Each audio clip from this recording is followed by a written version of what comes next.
Good morning, and welcome to session panel 2 on igniting discourse, galvanizing key stakeholders for UN Sustainable Development Goals. My name is Zeina Nazer. I am co-founder of Cities Forum, external expert for UK Department for Transport, and chair for ITS UK Road User Charging Forum. So this session will be talking about the Sustainable Development Goals, presenting intricate challenges that demand global collaboration and concerted effort. We will convene thought leaders to deliberate on the indispensable role of businesses in achieving these ambitious objectives. With a focus on actionable insights, our panelists here will set out the necessary steps for businesses to attain the SDG and to establish a comprehensive framework for fulfilling broader sustainability, decarbonisation, and net zero goals. We have a lineup of amazing speakers and experts in this field. We have Dr. Seega, Research Director for Sustainable Finance from Cambridge Institute for Sustainability Leadership. We have Rajeev Peshawaria, CEO of Stewardship Asia Center, Arushi Gupta. So Arushi is Engagement Manager for Ipsos Strategy 3, and Kaylee Lee Simeon, Technical Manager for Plastic Strategic Evolution Disclosure Content for CDP. We'll start first with our speaker, Dr. Seega. Dr. Nina from Cambridge Institute for Sustainable Leadership. Dr. Nina is named by the global news agency Reuters as one of the 20 trailblazing women in climate in 2024. She is the director for the Center for Sustainable Finance at the Cambridge Institute for Sustainable Leadership. And I would like to first start by asking you if you want to add more to your bio and then ask you my question. Well, so a little bit maybe for around the Center for Sustainable Finance. So we sit within Cambridge University and we do research as well as convening, and we've got 3 leadership platforms within the centre. Investment Leaders Group, where we work with investment managers and asset owners, Banking Environment Initiative, or what it says on the tin, and ClimateWise, which is our insurance platform. And with them we work on climate, nature and social issues and look how to mainstream sustainability into every single financial decision, but also how to change the financial system, change the financial architecture to better serve the SDGs.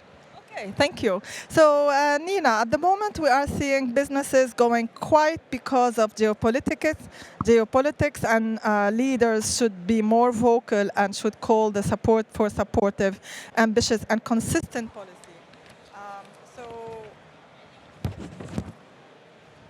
These are basically your words. So I would like to elaborate on that. So, I mean, it's really interesting. The name of this panel is pretty massive, igniting discourse and kind of saving the world. But we have, over the last year, seen quite a bit of quietening down across the business and the policy and in the financial world on leaders perhaps continuing to do work on sustainable finance, but not being so loud and so out in the market with it. Businesses perhaps doing a little bit of the same as they're waiting for one of the biggest elections years in the history to come out. But I think it's really interesting because there are different ways in which both business and finance can engage out and be really loud. One is by talking about what they're doing, but 2 is also by talking about what they need to move the dial. And some of the stuff that they need is a much more supportive and ambitious policy landscape. And when else to set that policy landscape than in an election year, effectively, because we are, the leaders that we're electing today will be the ones who will be solving a lot of the challenges that we're facing over the next 5 years, over the absolutely key decade. So being out there and talking about what policies are needed to support, talking about the work that is already being done, and talking about the risks that we are facing and the risks that are fundamentally mostly unpriced within our financial systems is really, really key.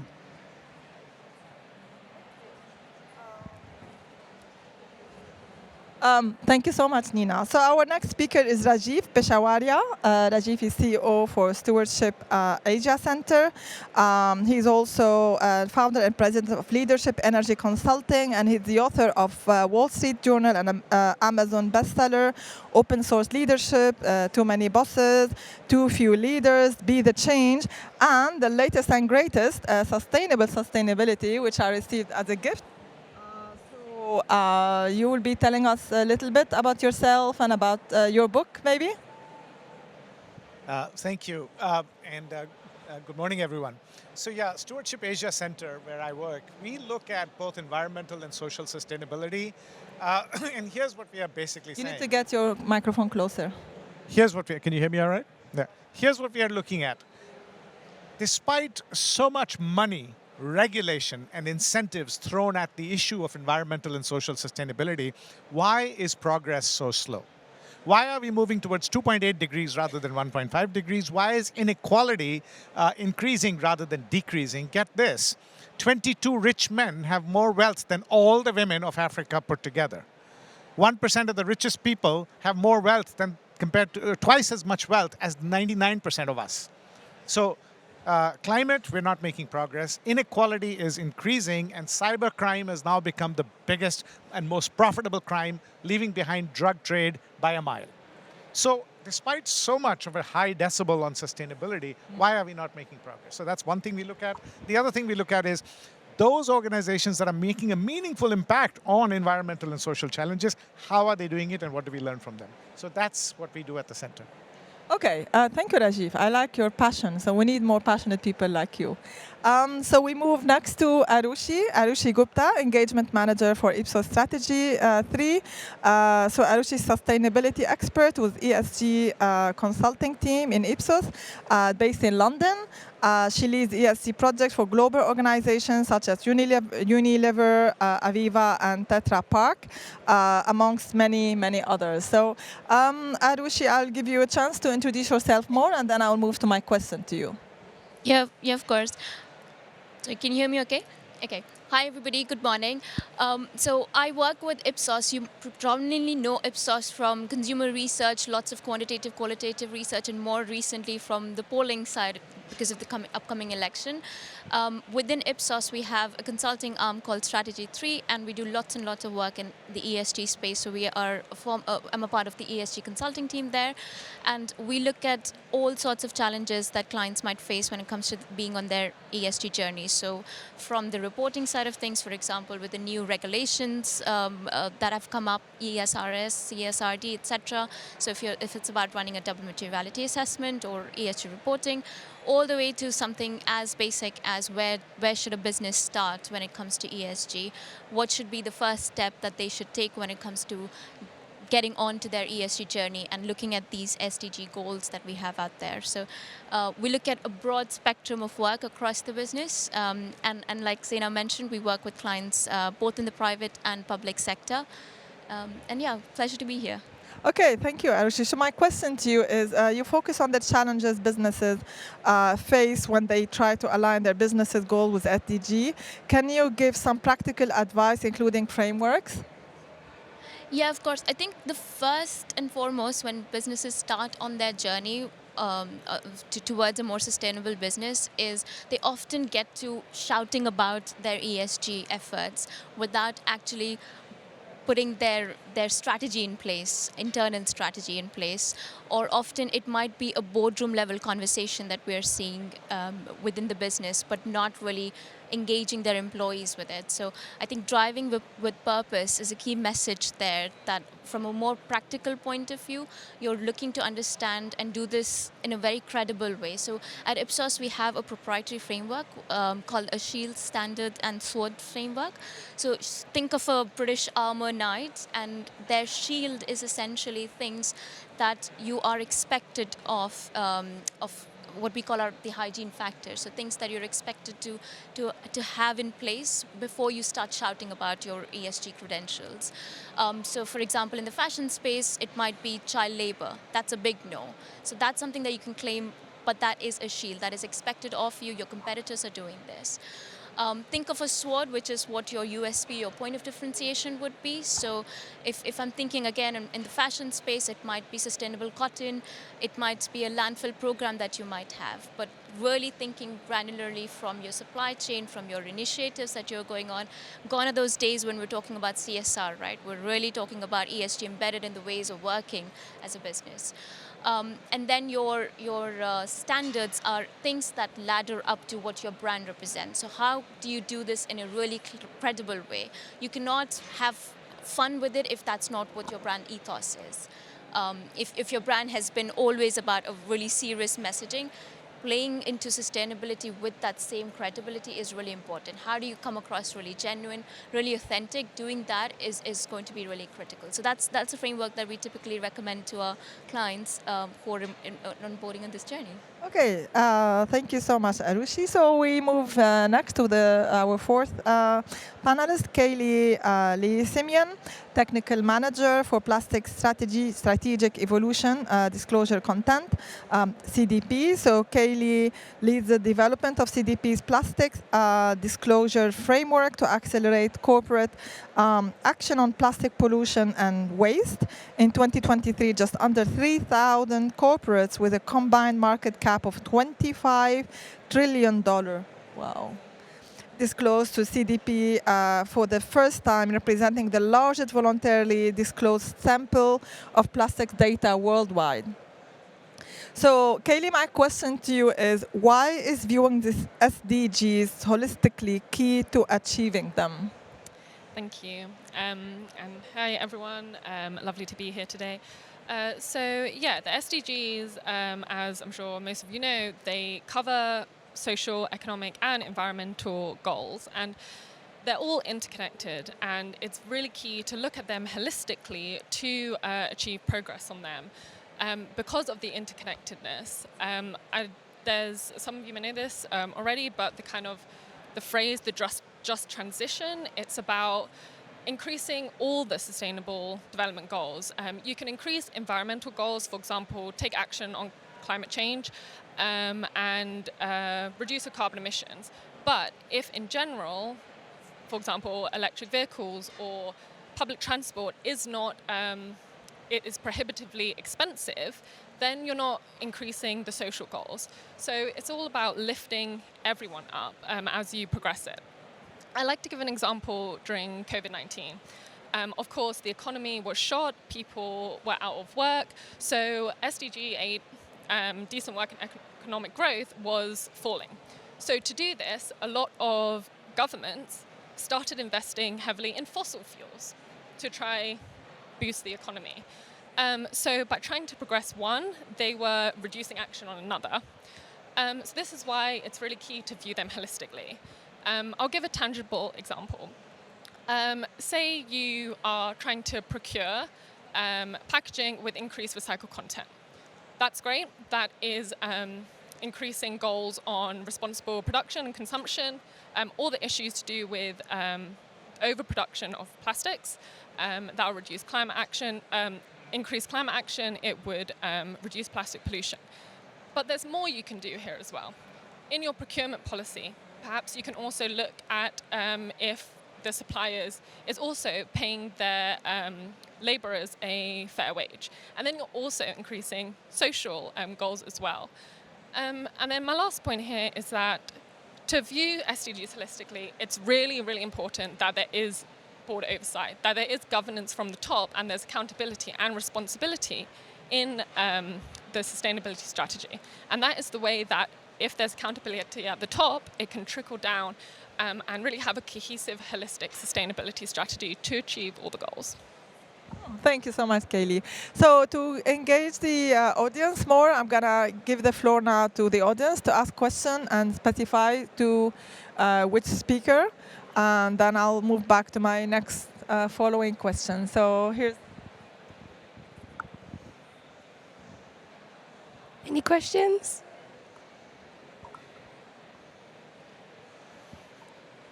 If there are none, can I ask one? I have a question for Rajeev because his tagline is really interesting. Sustainability.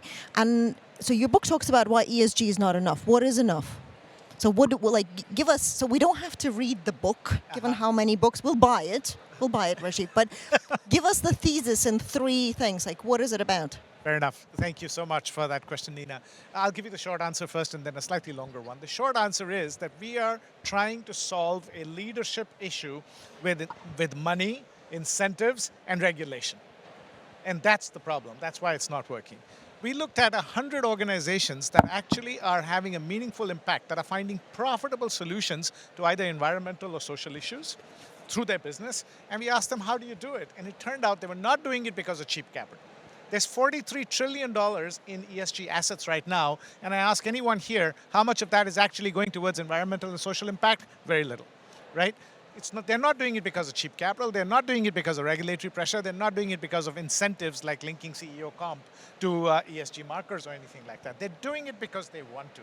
They're doing it because they see themselves as stewards of planet Earth and humanity, and they know that if they focus on society and environment first, their business is going to live longer.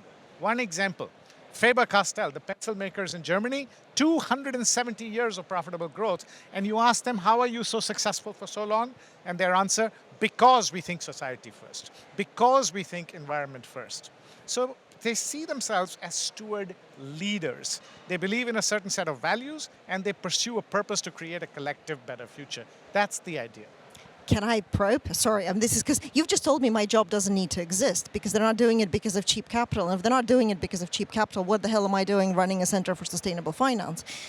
So the bit that I think I agree with you. Leaders do go out there and do better because they're integrated into society.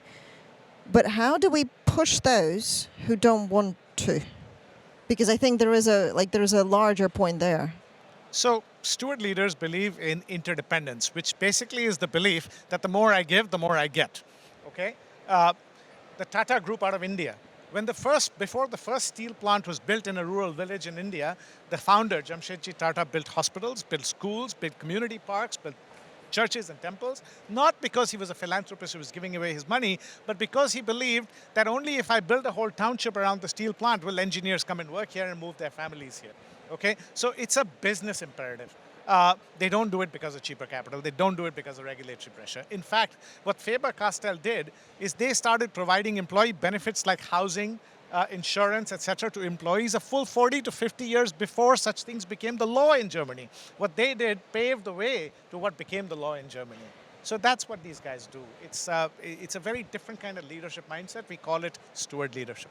On the same line, Arushi, so what steps can businesses take to tackle this challenge in terms of, so we see businesses often being accused of greenwashing and misleading consumers. In your views, Arushi, what steps can businesses take to tackle this challenge as they work towards their net zero and sustainability goals? I'd like to give another example. Thank you, Rajeev. Those are really insightful examples. Another one from a brand that we all know and heard of is Patagonia, right? The way they owned up when they made a mistake through a small video was fantastic. That was done in a very credible, very genuine way to say, actually, hey, we messed up and we're owning up to our mistake. And so we're now going to start looking at all aspects of ESG and we're going to make some changes in our business, right? And for all the panelists who've explained this already, it's not a mere checkbox exercise anymore. It needs to be baked into the way your business is functioning. It's often we call it purpose with profits, right? So it's a dichotomy of what's good for the business, for the financial health of your business, as well as what's good for the planet, the people, our society. And how do you marry those two is really interesting. And often we use a tool called double materiality in the most recent times. It is I think, stemming from the ESG reporting and a lot of regulatory pressure, a lot of pressure from the competitors as well. But if we actually look at that tool, that assessment, it is quite strategic in nature.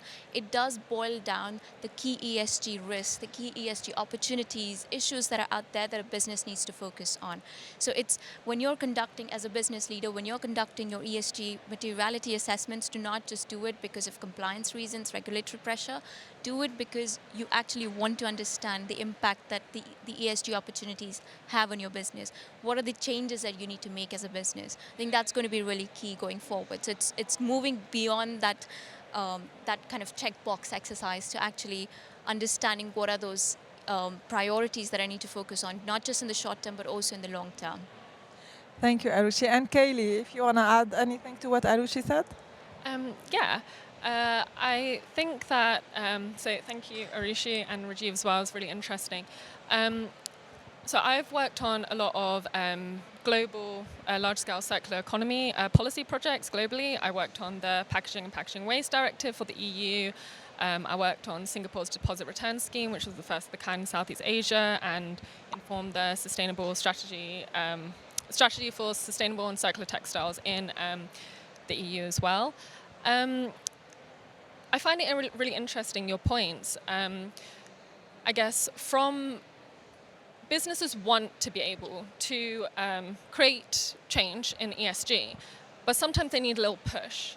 And from my experience, I guess this is where regulatory pressures do come in. A lot of businesses now in the EU, they're having to increase their recycled content in their packaging. They're having to reuse or design packaging for reuse and durability because of these regulations. I guess without the regulation, or maybe without capital investment as well, I think to be able for large-scale change, which is what needed for systemic change, we got to start somewhere, right? So do you see quite a difference, Arushi, between companies that really do have built their business models on sustainability, and then companies who, because of regulatory pressures or investment pressures, they have become more sustainable and are actually really good at it as well?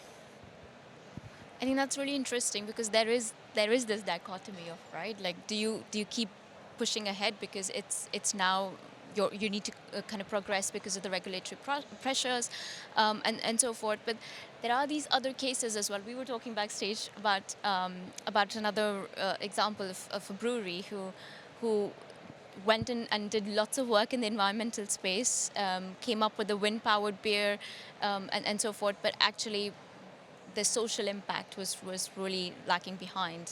There was a lot of toxic workplace culture. So we're seeing those businesses that they're just doing it because they're under pressure, and it's just acting on that pressure. I think down the line, where consumers are smart today, they are going to call those businesses out. But I agree with your point that you do need, as a business, you do need that extra push, and the regulatory pressure is that extra push right now, specifically in the EU.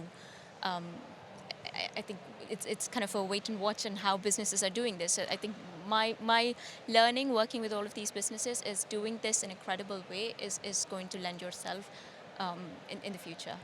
Can I make a counterpoint of view, if I may, with due respect? Yeah. So everybody says that regulation is going to save the world, okay? And everybody says measure, measure, measure, and report, report, report is going to save the world. And sorry, but those two things are the ones that are creating the worst possible behavior. Regulation is needed for civil society to behave, but regulation minimizes harm.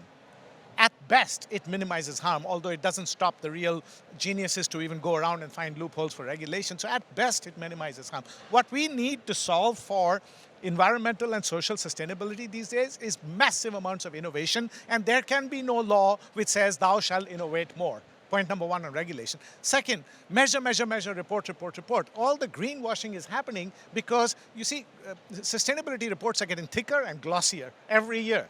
And because of that measurement pressure, people are sort of measuring more and doing less. Whereas the companies that we speak to, which are all chronicled in this book, who are really doing well by doing good, by making money, by addressing the very challenges that exist today, they are saying we do more and measure less. So these are two very counterintuitive points of view that I'd like everybody to consider.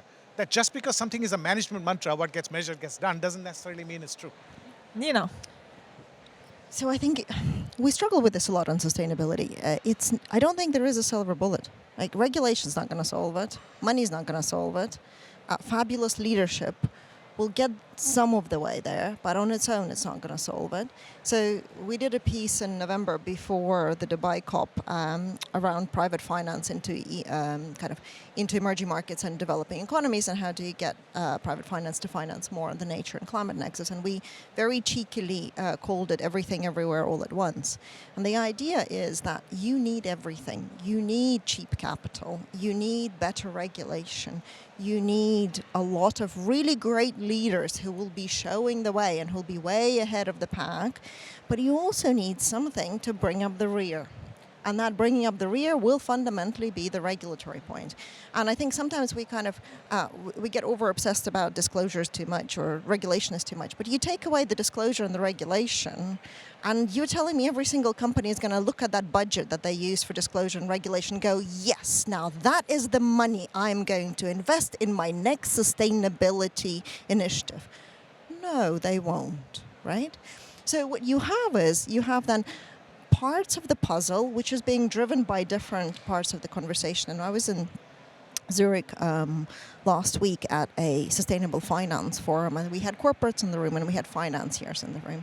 And one of the corporates came up and said, well, actually, CSRD has been really helpful in pushing the work. So I don't think, yes, too much disclosure is bad, and yes, greenwashing is rubbish. But there are ways to address that, and I don't think as a sustainability ecosystem we should be spending a lot of time fighting about which way is the best way, and we should rather be spending a lot of time supporting each other and going, okay, Rajeev is going to figure out the leadership puzzle. I'm going to try to figure out some of the money puzzle, but you lot in the room are going to help me figure out some of the money puzzle. And Arushi and Kaylee are going to sort out the consulting and the disclosure puzzle. So it is a conversation of many actors and many parts. Kaylee. Thank you. Yeah, I guess I just want to go back to the measure point. The reporting burden is high for a lot of corporates right now. There is a lot of different standards and frameworks out there. Of course, CSRD is going to be mandatory for a lot of corporates. There's TNFD, there's GRI, there's loads. We call it alphabet soup. And CDP, we're very aware of that. That's why we have worked this year to create an integrated framework where we call it one-stop shop. Disclose to CDP, and you'll also be gathering the data you need for CSRD, for TNFD, for GRI, of course plastics, the big ones, Ellen MacArthur Foundation Global Commitment, who we partner with. So I guess that's one. But I think it's really how you view disclosure, I think. A lot of corporates do view it as a compliance issue. We're going to need to disclose because else we're liable for fines. Which is true, but if you switch your mindset and think of it as, I am gathering all this data, and it's data that's going to be the thing that can show me where to take action and where to direct my focus to increase progress. Data is valuable. Data is really valuable for your sustainability strategy. But if you just view it as a compliance issue, you're putting all these resources into your CSRD report, and then you're not doing anything with it. And that's annoying, and that is time, it's a burden, it's a resource burden, it's time, it's money. But if you view it as, this is the data I need to be able to reduce my environmental impacts, to be able to increase my governance structure so my sustainability strategy flows throughout the whole organization. That is what I'm really keen about, and I'm really keen for companies to understand that it may be time-consuming to get this data that you need to be compliant, but it's also incredibly, incredibly valuable, and you need data to know where to start. Thank you, Kaylee. We have a lovely lady here with a question.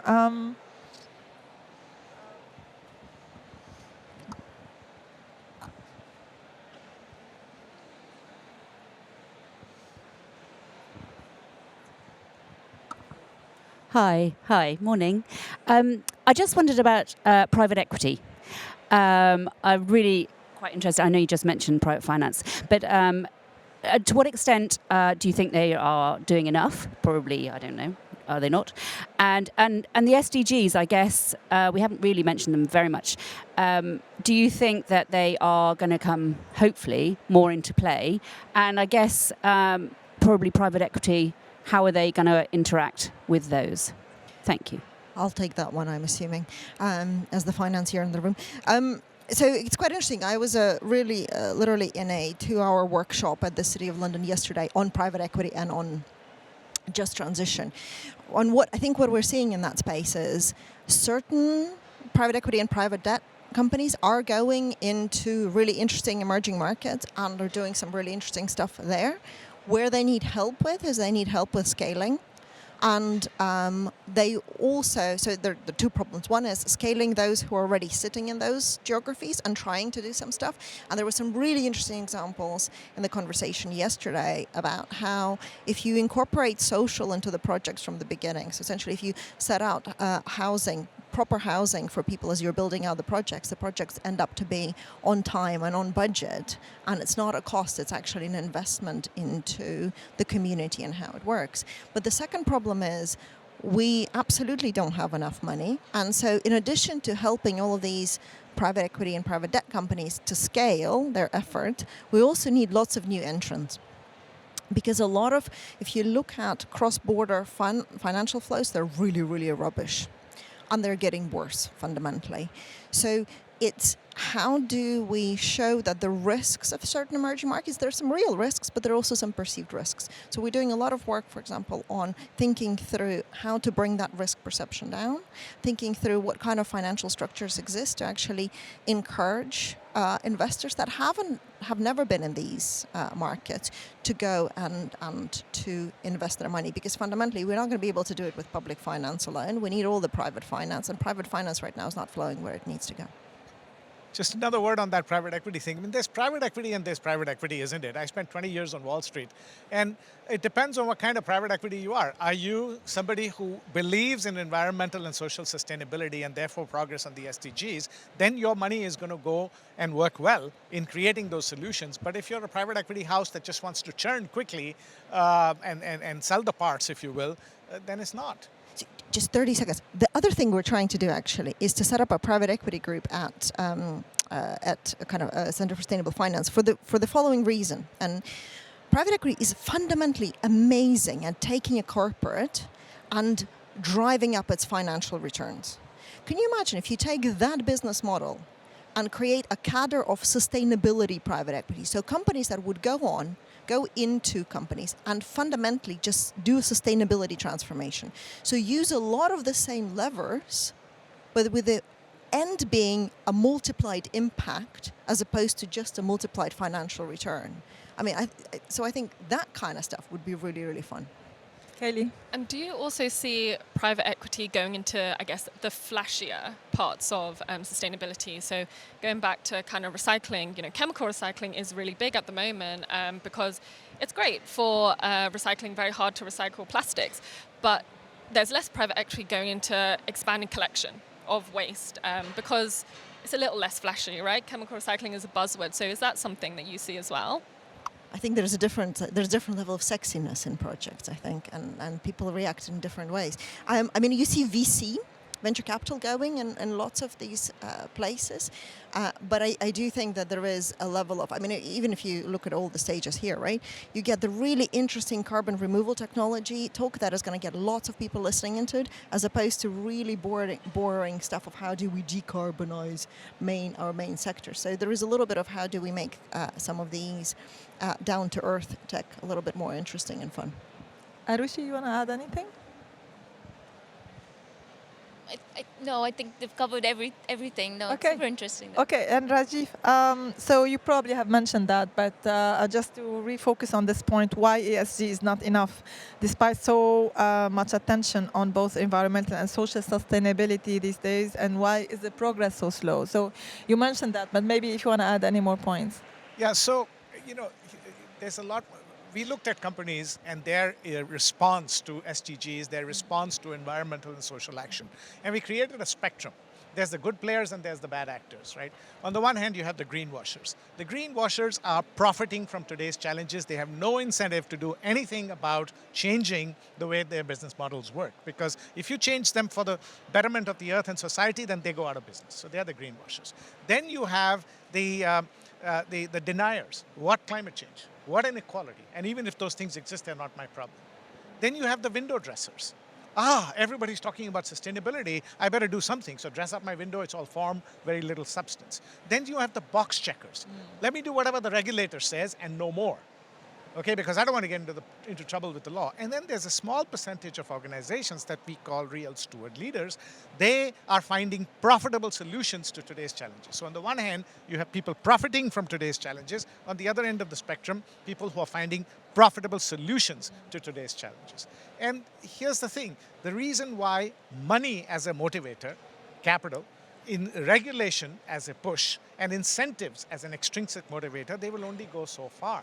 The guys who are on this side of the spectrum who are making the massive impact on environment and society, they believe in 4 specific things. As I mentioned, they believe in interdependence. Strongly believe the more I give, the more my business is going to succeed and for longer. You look at any business that's more than 100 years old today, and they've been focusing on sustainability from day one, from when they were a little SME. Second, they take a long-term view. Yeah, there may be some pain in the short term, but in the long term, we're going to be beating the market. They take ownership.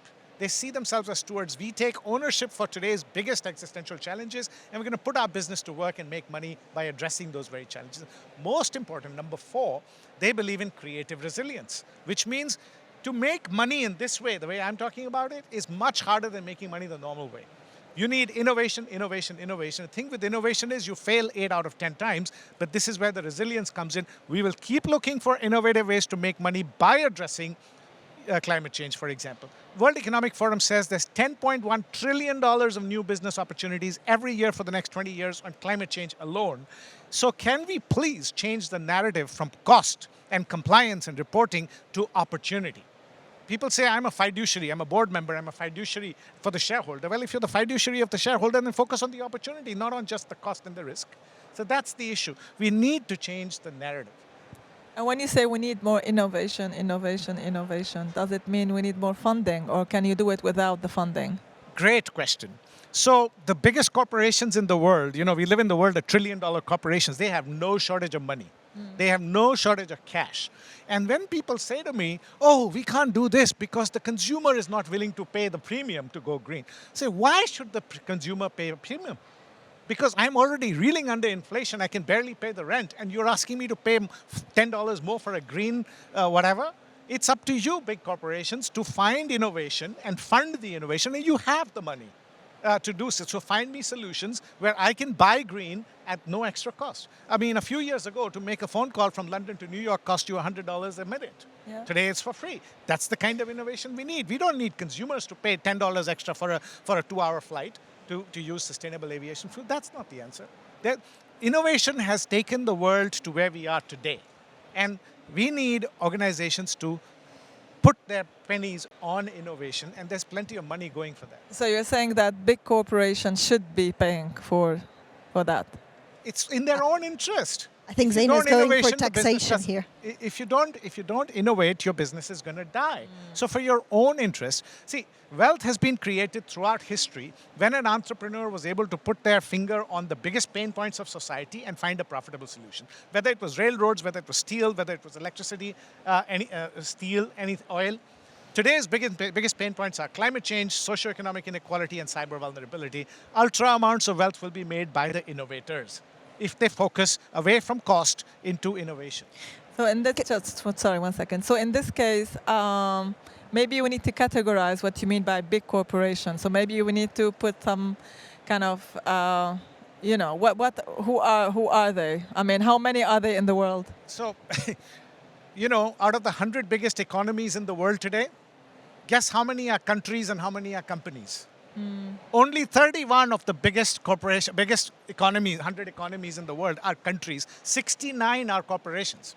So they have plenty of money, number one. Number two, as Nina will tell you, there is no shortage of capital. So even if you're a small SME, my recommendation is start with innovation first and figure out how you're going to make money, because it's much easier to do it when you're small. So that's the point. Where are we living? Asking the question, what's your net zero strategy, in my opinion, is the wrong question. The question I want to ask is, what's your money-making strategy for the next 10 years? What does the world need, and what are you going to give? Nina? No, I was just thinking, I think the slight trouble with waiting for innovation to solve all of our issues is that we have about 5, 7, 2024, 6 years, realistically, to move the dial properly. And innovation takes a little bit of time. And actually, if you think about, if you read Mariana Mazzucato about who funded a lot of the innovation that we run at, it's the government, fundamentally. I mean, if you look at the amount of money Tesla got from the government, it's not an insignificant amount of money, right? If you look at how we funded a lot of tech development, again, it's public money going into it. So yes, we do need more innovation. Yes, we should look for more profitable ways of doing stuff. But we should also think about the fact that we've got no time at all, and we're not pricing the stuff we're not pricing the needed speed of change into the way our organizations work, into the way our economies work.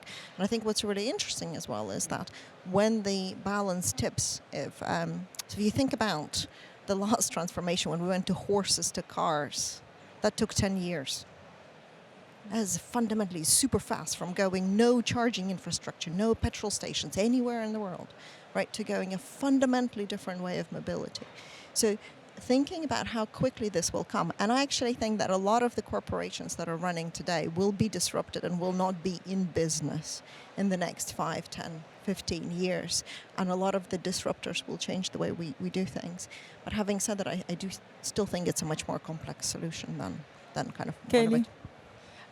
Yeah, and I think you mentioned it's the corporations who should be responsible for it, and that's really extended producer responsibility, right? That is the policy framework where producers need to pay increased fees for putting on the market products that are hard to recycle, not durable, has reduced modularity, so difficult to separate and recycle out or reuse. So really, I think what we're doing here is we're piecing together all the different parts of society which needs to drive progress towards reaching the SDGs at 2030. And it's like a big puzzle, and it can be complicated, but I also agree with you, there's a lot of opportunity. Circular economy, that's a multi-trillion-dollar opportunity which will create jobs, it would change business models, it will create new systems, and that's innovation. And it requires innovation to move from our linear economy to a circular one, and there's different ways, different actors, different pressures, whether it's policy, regulation, or stewardship. Thank you, Arushi. Yeah, Arushi, I was going to ask you. Go ahead. Just to add, if I may, Rajeev, to your 4-point list, I think what we're saying here is there is a need for systemic thinking, because the solution there is at a very systemic level. So we need to look at it from a very holistic point of view. If you're thinking of an innovation, it needs to be very holistic. We cannot ignore the macro forces, inflation, cost of living crisis, all of these things that are impacting us. But also we live in a very globalized way. Right now, the world is, globalization's massive, and I know since COVID we probably thought more local the better, but actually in reality we are global citizens today. We are from different parts of the world. Even this panel today probably represents from like different parts of the world. So we need to think of the cultural impact that any solution would have. We need to think of what is our demographic really desiring, what is feasible as a solution, what is desirable, and what is viable as well. So I think those are the three things. If I could add to your point of list, Rajeev, it would be a systemic approach to innovation as well on that list. On that point, Arushi, so I'm going to ask you a question. Sustainability has been making waves in boardrooms and leadership meetings for the last few years, and we've seen some action in this space. How can business leaders identify what are the key strategic priorities are, and how they can align it with the SDG?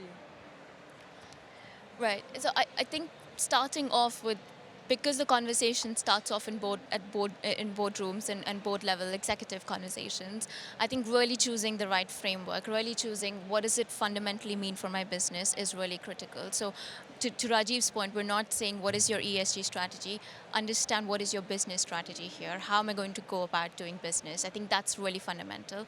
The second is, how do I go on about this journey? It cannot be a big fluffy ambition that I put out there in the public. It needs to be backed by evidence. It needs to be backed by effort that I'm going to put in. So really looking at ins and outs of your business is key, I think. And that means it's not just your investor buy-in, your key stakeholder buy-in, but also understand what is the voice of the external party to your business. So you're not operating in silo as a business. You are operating in a society on this planet, understanding what is the industry doing, what are your competitors doing, what are some of the NGOs, think tanks, where is movement happening, understanding what is the voice of your external stakeholders is what I'd call them, where is that, and then also what do your consumers want. At the end of the day, a business will not succeed if your consumers are not purchasing your products, your service, right? So what is the voice of your customer, your consumers is really critical.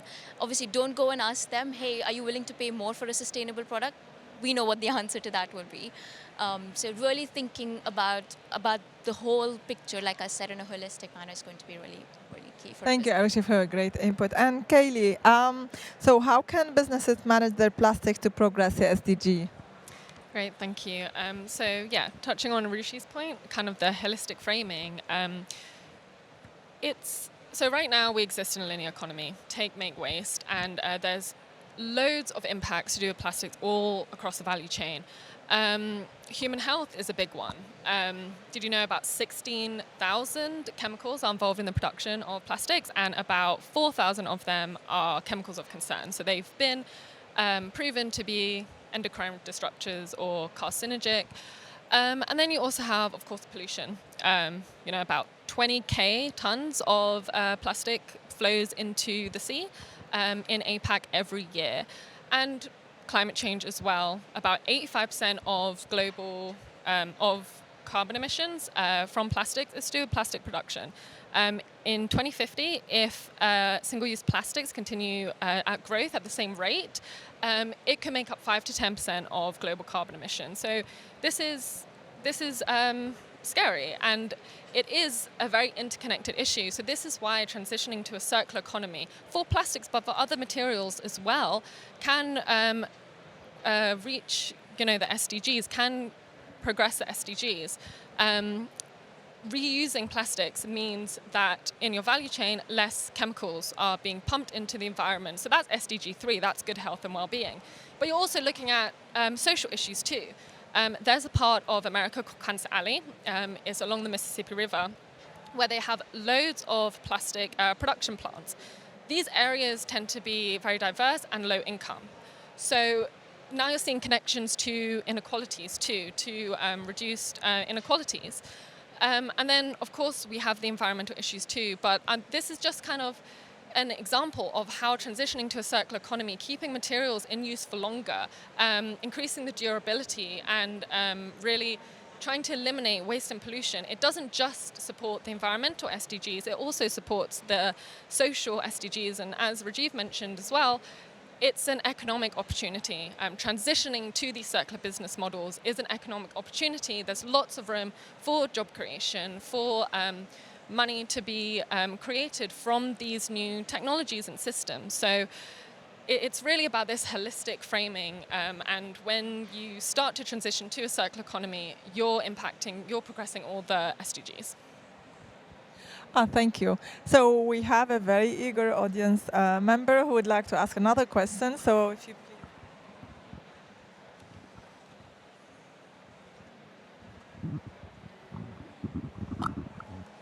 Hi, sorry, I don't mean to dominate it, but isn't the bottom line, doesn't really matter what we do in life, if we don't have any clean air, plastic-free water, there's no profit on a dead planet. That, I know it's an exhausted line, but it's absolutely true.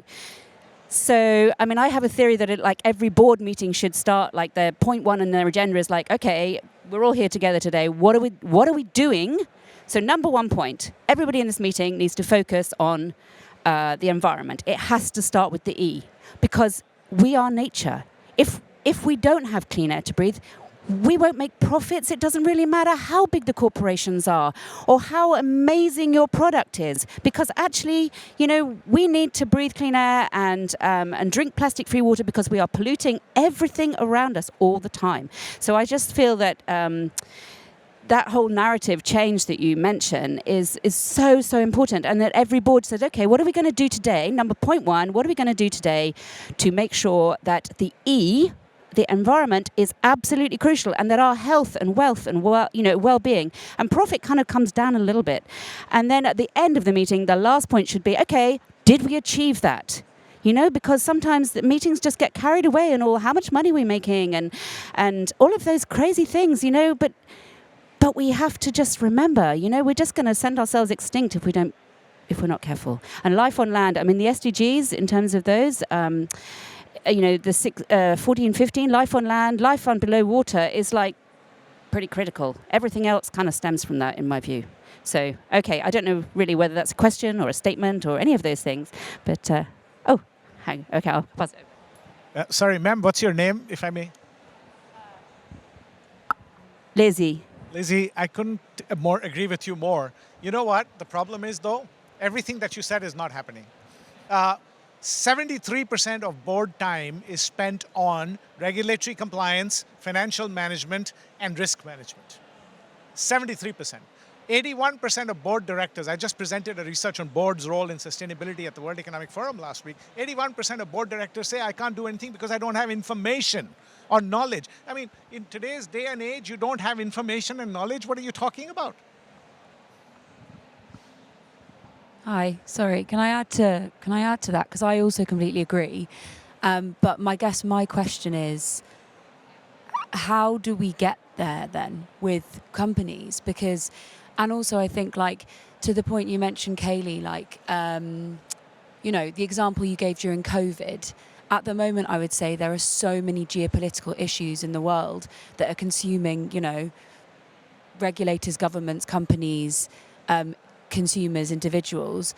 And it's really hard to keep that front of mind when there's all this other stuff.